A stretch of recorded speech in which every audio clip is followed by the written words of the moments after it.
नमस्कार. न्यूज डंकामध्ये मी महेश विचारे आपल्या सगळ्यांचं मनपूर्वक स्वागत करतो. मित्रांनो, सध्या बारामतीमध्ये सुप्रिया सुळे या लोकसभेच्या निवडणुकीच्या अनुषंगाने जोरदार तयारीला लागलेले आहेत. विविध ठिकाणी जाऊन त्या मतदारांशी संवाद साधतायत, कार्यकर्त्यांशी संवाद साधतायत, लोकांशी संवाद साधतायत. आणि हे सगळं करण्यामागचा उद्देश स्वाभाविक आहे की लोकसभेच्या निवडणुकीमध्ये त्यांना पुन्हा एकदा निवडून यायचे. आत्तापर्यंत 3 वेळा त्या निवडून आलेल्या आहेत, तर यावेळेला पुन्हा एकदा बाजी मारायची आहे. पण आत्ताची परिस्थिती ही पूर्णपणे वेगळी आहे, हे आपण सगळ्यांना कल्पना आहेच की अजित पवार जे आहेत ते आता सत्तेमध्ये आहेत आणि अर्थातच त्यांची पत्नी सुनेत्रा पवार या आता निवडणुकीत उतरण्याच्या तयारीने त्यासुद्धा जय्यत तयारी करतायत.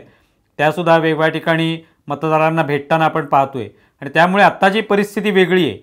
मग या परिस्थितीला सामोरं कसं जायचं हा अर्थातच विचार सुप्रिया सुळे, शरद पवार किंवा त्यांचे सगळे कार्यकर्ते, पदाधिकारी यांच्या मनामध्ये येत असणारच की आता ही तयारी कशी करायची. कारण आत्ता आपल्याच कुटुंबातल्या एका व्यक्तीशी आपली झुंज आहे, ज्या व्यक्तीबरोबर आपण आत्तापर्यंत जे आपल्या पक्षात होते आणि त्यांच्याशी अत्यंत जवळचे संबंध होते, भावा बहिणीचं नातं जे होतं ते अनेक वर्ष आपण निभावलं. पण आता मात्र थोडंसं विरोध झालेला आहे, एकमेकाच्या विरोधात आपण गेलेलो आहोत आणि आता हे नातं जे आहे त्याच्यामध्ये सुद्धा कुठेतरी एक तडा गेल्याचं दिसून येतं.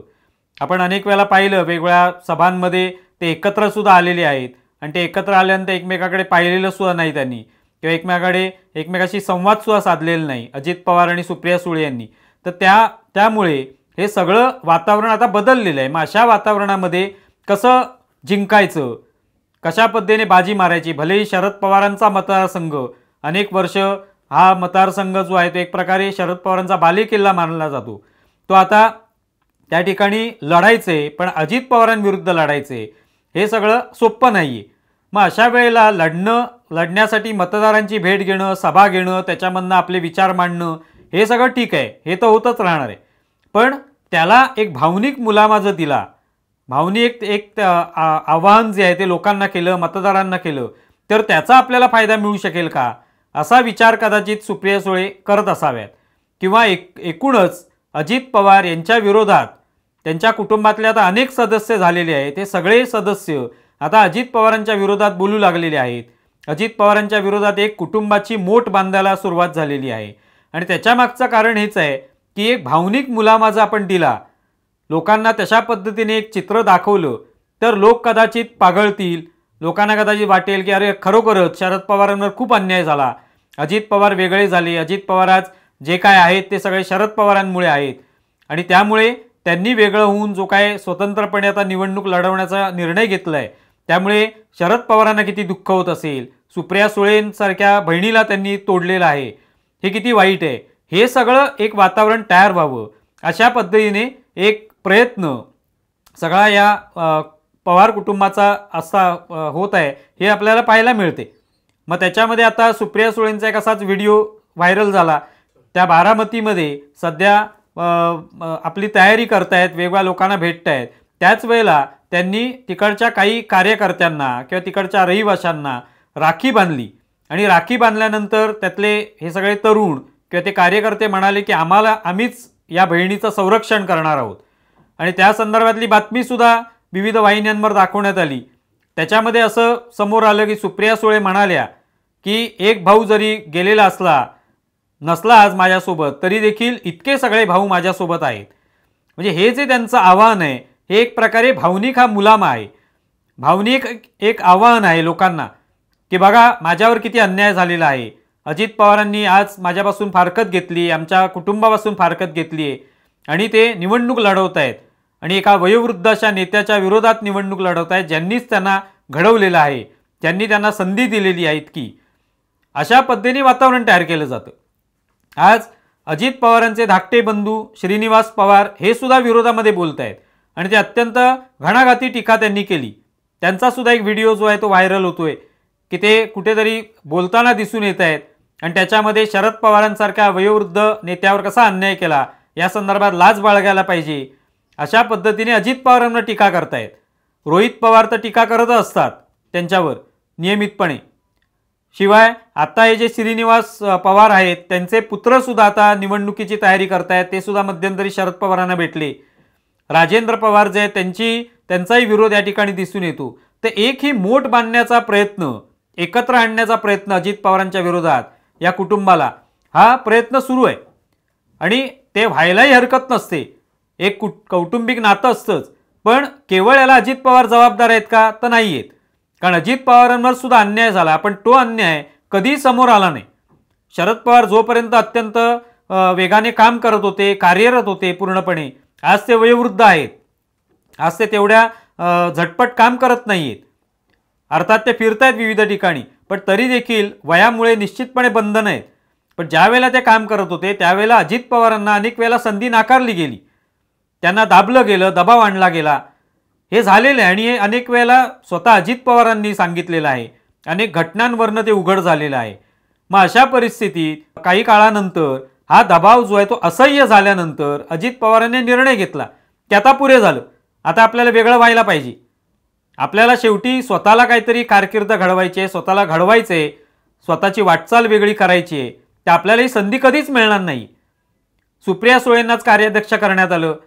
शरद पवार जे ते राजीनामा देणार होते, पण त्यांनी अशी घोषणा केल्यावर लगेच सगळ्या कार्यकर्त्यांनी, पदाधिकाऱ्यांनी रडून त्या ठिकाणी गोंधळ घातला आणि मग शरद पवारांनी 2-3 दिवसांनी आपला निर्णय जो तो मागे घेतला. हे आपण पाहिलेलं आहे. त्यावेळेला अजित पवारांची जी काही तळमळ होती, जी काही त्यांची देहबोली होती, त्याच्यावरून स्पष्ट दिसत होतं की त्यांना हे अपेक्षित होतं की शरद पवार राजीनामा देतील आणि ही जबाबदारी पक्षाची आपल्याकडे एक जबाबदारी दिली जाईल, आपल्याला काहीतरी एक मोठं काम आपल्याकडे सोपवलं जाईल आणि आपण ते पुढे चालवू हा पक्ष, अशी त्यांची अपेक्षा असावी. पण तसं काहीच झालं नाही. भारतीय जनता पार्टीसोबत जाण्याविषयी अनेक वेळेला शरद पवार हे विविध आमदारांना आणि अजित पवारांना बोलले, पण प्रत्यक्षात शेवटच्या क्षणी माघार घेण्यात आली. आणि अशी सातत्याने चालढकल केल्यामुळे अजित पवारांना कधी मुख्यमंत्री पदाची संधी असूनही दिली गेली नाही. केवळ ते उपमुख्यमंत्री झाले. महत्त्वाची खाती जी आहेत ती सांभाळली असली तरी मुख्यमंत्री होण्याची संधी त्यांची जी होती ती नाकारली गेली. मग अशा परिस्थितीमध्ये हे सगळं जे ते कुठेतरी साचत राहिलं आणि मग त्यातून मग त्याचा हा स्फोट जो आहे हा शेवटी झाला. मग आता त्याला जबाबदार फक्त अजित पवारांना कसं काय धरणार? पण आता हे कोणाला लोकांना दाखवायचं नाहीये, त्यापेक्षा भावनिक त्याला मुलामा द्यायचा आणि कसं पवार कुटुंब एकत्र आहे याचा अर्थ अजित पवार चुकलेले आहेत आणि अजित पवारांनी मोठी चूक केलेली आहे.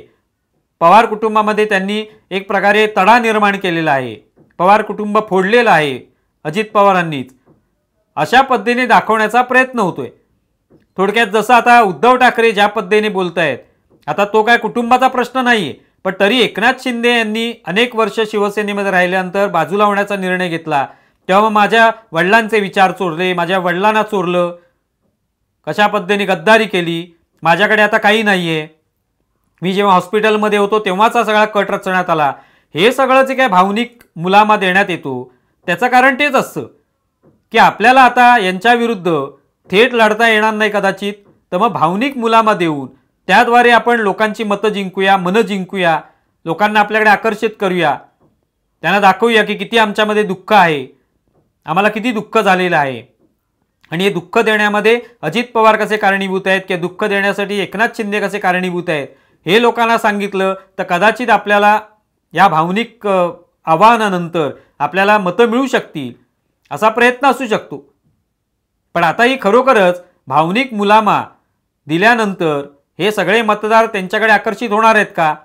त्यांनाही हे राजकारण कळतंय का? त्यांनाही हे सगळं कळलेलं आहे का की काय नेमकं झालेलं आहे? अजित पवारांना खरं अन्याय झाला आहे का? अजित पवार जे करतायत ते योग्य आहे का?